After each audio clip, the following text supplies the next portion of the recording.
The Golden State Warriors currently lead the Houston Rockets 2-0 in the NBA Western Conference Semifinals.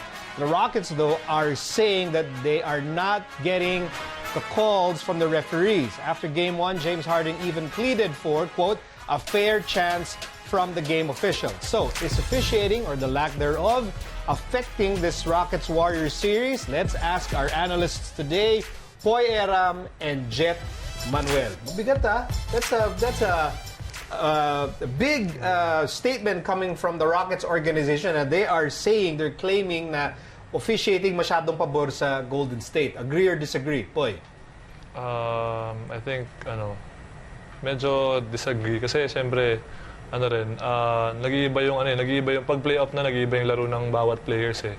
So, yung nagiging mas matalino sila, mas naging tinitake advantage nila lahat ng like yung ginagawa ni James Harden, yung ano ba ginagawa ni James Harden? Parang, 'di ba, usually sa game, mapakita mo sa elimination pa lang, pag nag-step back game siya, parang yung kung saan siya nagland, doon siya maglaland, kung saan siya nag-jump, doon siya maglaland.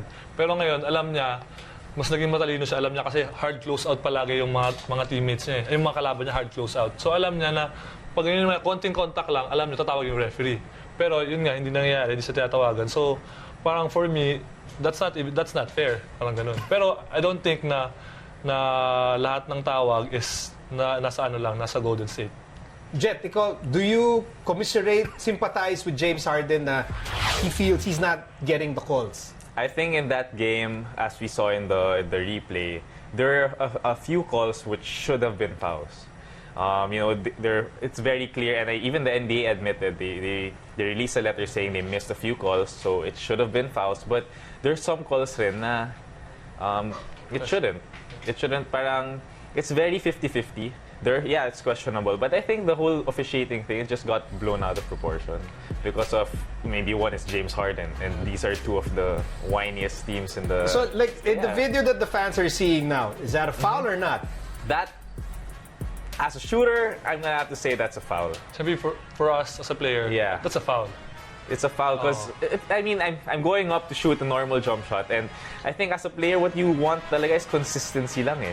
In the regular season, that's what you're calling for me, and then now in this playoff game, I'm taking a three and then you're hitting me in the air without even landing it. Of course, as a shooter, I want the foul. Where's my foul?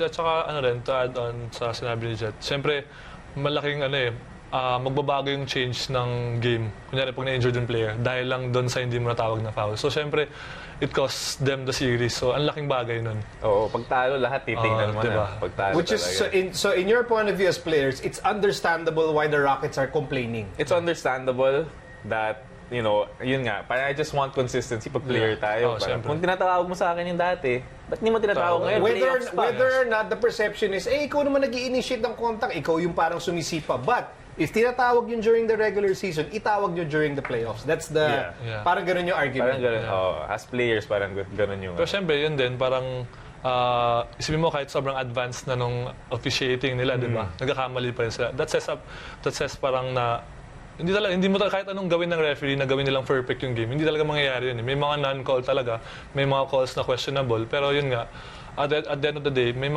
time pa rin na para to improve sa mga pwede pa nilang gawin. Na hindi na maging questionable yung mangyayari. Okay, let's move to another series, the Bucks-Celtics series that is tied at 1 game apiece. So, syempre, the central characters of this series, you have Giannis Antetokounmpo for the Bucks, and you have Kyrie Irving for the Celtics. So, when you think about the series, what's the most intriguing aspect of the series, Jett? I think it's for the Bucks where Giannis goes, Bucks go, and then for the Celtics where Kyrie goes, the Celtics also go. So in the first game, it was a great win by the Boston Celtics. Kyrie played awesome. They got that game, and Giannis played awful. And then now with the adjustments and the sort of the desperation that the Bucks feel, and Giannis, they're the number 1 team. They swept the first round. They just blew them out. Yes. And Giannis played a great game, dominant game with Giannis we've seen of old. And then Kyrie Irving just got shut down. 4 of, I think, 18 from the field, 9 points. So, like I said, where each of them go, their teams go, and that's what happened in the series. Kasi parang may narrative nung una, game 1, na-figure out na si Giannis. They know na how to shut him down. Ikaw ba parang as a player, no, you can't. Parang di yata ganun kadali lang na you will solve the Giannis Antetokounmpo problem. Yeah, I think if nasolve man nila si Giannis, kasi Bucks sa team eh. So kung nakita nyo naman, hindi lang siya yung sa second game, hindi lang siya yung gumawa. So I think it's about coming together yung ginagawa ng Bucks. So kailangan gumawa nila Mirotic, nila Lopez, and they showed naman sa stats, Middleton gumawa din. So I think yun nga, kahit na stop mo naman si Giannis, nandun pa rin yung some of the core group and sila pa rin yung gumagawa. As you can see, parang grabe yung 3 points. Yes, yung 3 points the amount nila. of threes that they made, sobrang dami. And it's funny na the best player pa on the floor is the worst 3-point shooter. So, very interesting kung paano na nagagawa. Giannis should never take 3-point shots. Yeah. Okay, Pero kailangan mo rin bigyan ng credit yung defense nila sa second game, yung ginawa nila kay Kyrie and the whole Celtics. Even Jason Tatum, hindi pa rin siya sobrang sama na nilalaro niya. So kailangan mo rin bigyan ng credit yung ginagawa ng Milwaukee in terms of defense. Talaga. Yes. Are you guys even worried at all with yung parang question na play of experience ng Bucks? As of this moment in this series, I don't think so. I think their experience last year and how they grew, and this whole season and the way they've been playing, I wouldn't question it. I mean, yeah, they're going up against some more experienced Boston Celtics, but the way they're playing, the way they adjusted, I think their coach, Budenholzer, is just doing great. So, I don't think for me may question pa yun. I think sa balance series siguro to. So I think abot pa to ng game 7. Sana. Sisipin mo, ang daming mismatch eh. Ang daming mismatch, di ba? If the Bucks parang talagang if they played mid-range, kayang-kaya ni Giannis kasi yun yung laro niya eh. Pero pag yung Celtics naman, tinanggal nila si Giannis sa loob, mas may hirapan naman din yung Milwaukee. Kasi Giannis is a defensive, two-way player si Giannis eh. He can play outside, he can play defense outside and inside. Okay, you know what? Since we have time here, let's do bold predictions. So yung kanina yung Warriors Rockets, although 2-0 na yun, but hey, it's a long series. So, Poy, Warriors Rockets.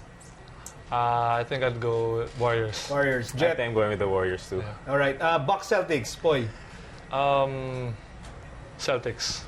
Oh, Bucks ako. I'll go Celtics. Bucks ako. Kalaban tayo.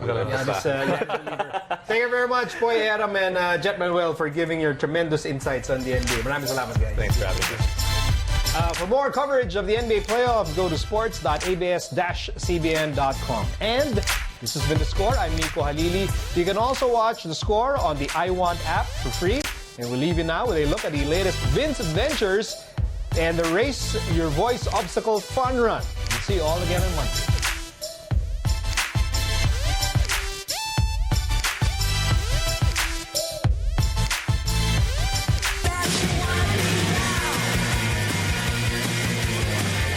On today's Vince Venture, we learn beach volleyball.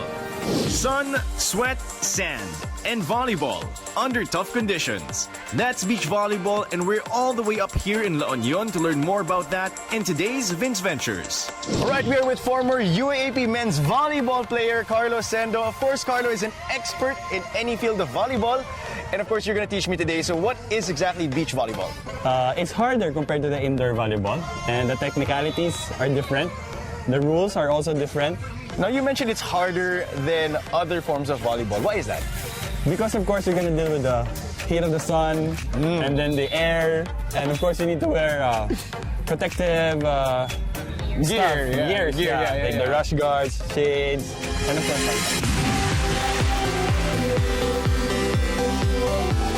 your body should be straight. It should be facing the ball.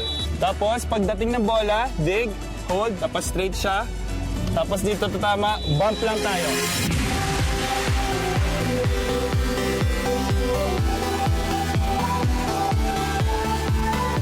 Your hands should stick together. And then same thing, you just bump it up. But of course, you should bend your knee. Bend. So bend again, and then wait for the ball, and then same motion.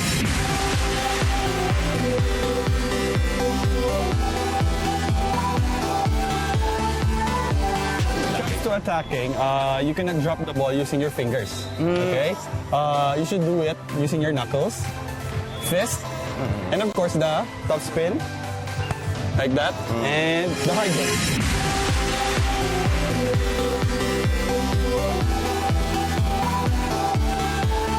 So that was my first beach volleyball session. Honestly, it was a lot harder than I expected because you have to be a little quick on your feet and there's so many different techniques that you need to learn. All right, and that wraps up our beach volleyball session for today. Keep it here for more Vince Ventures, only here on The Score. As part of the Kapamilya Network's efforts to inform, educate, and empower Filipinos ahead of the May 13 elections, ABS-CBN turns voter education into a fun and exciting activity in this year's Raise Your Voice Obstacle Fun Run. More than 600 runners showed up in Quezon City Memorial Circle last weekend to express their support in ABS-CBN's latest effort to raise awareness in the 2019 voting process. The run was made more fun as participants had to answer election-related questions first before proceeding to the next pit stop. Bakit ka nandito? Bakit ka sumala sa Raise Your Voice? First of all po, para po magkaroon ng experience po about dito sa van na to. Tsaka makasama ko po yung mga coaches ko po bago po maging busy sa work po. Aside from being with my office mates and my friends to have fun, syempre dito ako para malaman yung tamang proseso ng pagboto and then yung patakaran sa COMELEC and then of course, yung right namin bilang mamboboto lalo na on May 13. Aside from spreading awareness, this event also aims to encourage more Filipinos to be critical and to vote wisely during the election season. Simple but very useful questions and sana ay tandaan ito ng mga sumali. Sana seryosohin din natin ang pagboto.